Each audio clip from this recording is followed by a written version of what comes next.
So, on December 17th, 2025, is the day American Airlines decided to make their basic economy fare even more basic. And by basic, I mean they're taking away the one thing that made it slightly tolerable: your ability to earn AAdvantage miles and loyalty points. Yes, you heard that right. As of December 17th, if you book a basic economy ticket on American, you're flying for absolutely nothing but the privilege of getting from point A to point B. No miles, no points, no ladder to climb. Just you, a middle seat you didn't choose, and the crushing realization that your loyalty means, well, nothing. So let's break down what American announced this week, because honestly, the timing is chef's kiss. Right before the holidays when everyone's scrambling to book flights, American released a statement that basically says, "We routinely evaluate our fare products to remain competitive in the marketplace," which is corporate speak for Delta did it first and we figured, why not? Here's the deal. If you purchase a basic economy ticket on or after December 17th, 2025 at midnight Central Time, because even the cutoff time has to be specific, you will earn exactly 0 AAdvantage miles and 0 loyalty points towards status. Nothing. Nada. Zilch. Now, American wants you to know that you'll still get your one free personal item, one free carry-on bag, free snacks, soft drinks, and access to their in-flight entertainment. So, hey, at least you can watch movies while contemplating your life choices. But let's be real, those perks are just flying. That's literally just the baseline experience of not being a cargo shipment. Let me put this in perspective.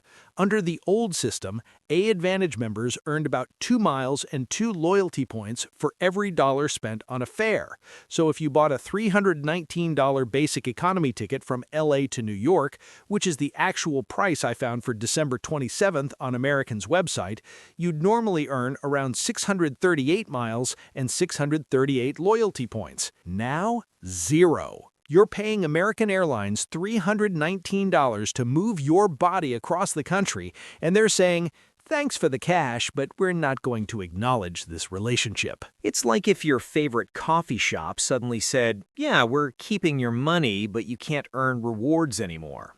But hey, you still get a cup. You're welcome." Now, let's talk about what you're not getting with basic economy, because this fare class is basically designed to make you feel bad about yourself. Looking at that same LA to New York flight, here's what American is charging. Basic economy, $319. Main, $369. That's $50 more. Main Plus, $453. Main Select, $474. Premium economy, $1,295. Flagship Suite, $1,770. With basic economy, you can't check a bag without paying extra. You can't select your seat, you get what you get, and spoiler alert, it's probably a middle seat in row 38.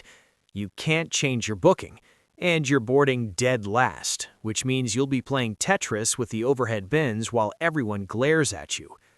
Bump up to Main for $50 more, and suddenly you can pick certain seats, board a bit earlier, and make some changes to your booking. Still gotta pay for checked bags, but at least you're treated like a human with preferences. Here's where it gets interesting. American isn't being innovative here, they're being a copycat. Delta Airlines pulled this exact move back in December 2021. They stopped letting basic economy passengers earn Sky Miles or Medallion Elite status points, and clearly the sky didn't fall. Delta's profits didn't collapse, so American looked at that and said, yeah, we'll have what they're having. United Airlines has a slightly different approach.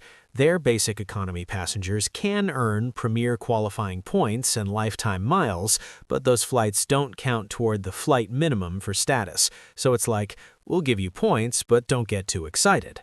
And then there's Southwest Airlines over there being the chaotic good of the airline industry, still letting their basic economy passengers earn rapid rewards points. Southwest is basically that friend who refuses to be mean even when everyone else is being terrible. So why are airlines doing this? Follow the money, folks. Airlines have figured out that their most profitable customers aren't the people flying the most miles, it's the people spending the most money. Loyalty programs used to be about how many miles you flew. Now they're increasingly about how much cash you drop. By making basic economy completely unrewarding, literally, airlines are creating a psychological moat. They're betting that their loyal customers, the ones chasing status and miles, will pay that extra $50 to book main economy instead. It's not a huge jump in price, but multiply that by millions of passengers, and suddenly you're talking real money. Scott Keyes from Going.com nailed it when he said American is trying to find the sweet spot where basic economy exists, but isn't so appealing that people who would normally book more expensive fares trade down. It's like dangling a carrot, but the carrot is actually made of cardboard, and they're hoping you'll pay extra for a real carrot. Okay, real talk time. If you're a casual flyer who books maybe 1 or 2 flights a year, and you're just trying to visit grandma or take a budget vacation, this change probably doesn't affect you much. You weren't grinding for status anyway, and those miles were nice but not life-changing. But if you're someone who flies American regularly and you've been building up miles and working towards status, this is a gut punch. Basic economy just became the airline equivalent of "we're just friends." American will take your money, but they're not committed to the relationship. Here's my advice. Run the math. If you're loyal to American and you care about earning miles and status, that $50 bump from basic to main economy is now basically mandatory. Think of it as a loyalty tax. Or, and hear me out, consider whether American deserves your loyalty at all. There is one interesting exception to all this doom and gloom. If you already have elite status with American, you'll still be eligible for upgrades to first class on domestic flights, even if you book basic economy. So if you've already made it to the top of the mountain, American will still throw you some bones. Which is kind of hilarious when you think about it. We won't help you earn status with basic economy tickets, but we'll treat you better when you book them. It's the ultimate rich get richer scenario, but with airline seats. Look, here's the bottom line. American Airlines just made it crystal clear that if you're booking their cheapest fare, you're not a loyalty program member. You're just a passenger, a revenue source, someone filling a seat. And honestly, I get it from a business perspective. Basic economy was created to compete with budget airlines, and budget airlines don't have robust loyalty programs. But here's what bugs me. American still wants to call it a fare product, rather than just admitting they're running a budget operation on certain tickets. So what should you do?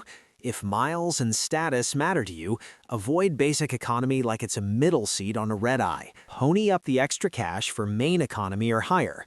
If you're truly price-sensitive and loyalty doesn't matter, then basic economy is still the cheapest way to fly. Just know you're getting exactly what you pay for and nothing more. And if you're really upset about this change, vote with your wallet. Check out what United is offering. See if Southwest's routes work for you. Competition is the only thing that keeps airlines honest. That's it for today's video, folks. If you found this helpful, smash that like button, subscribe for more travel news and point strategies, and drop a comment below telling me, are you still booking basic economy after this change, or is this your sign to switch airlines? Until next time, safe travels. And remember, in the world of airline loyalty, apparently some customers are more loyal than others. Peace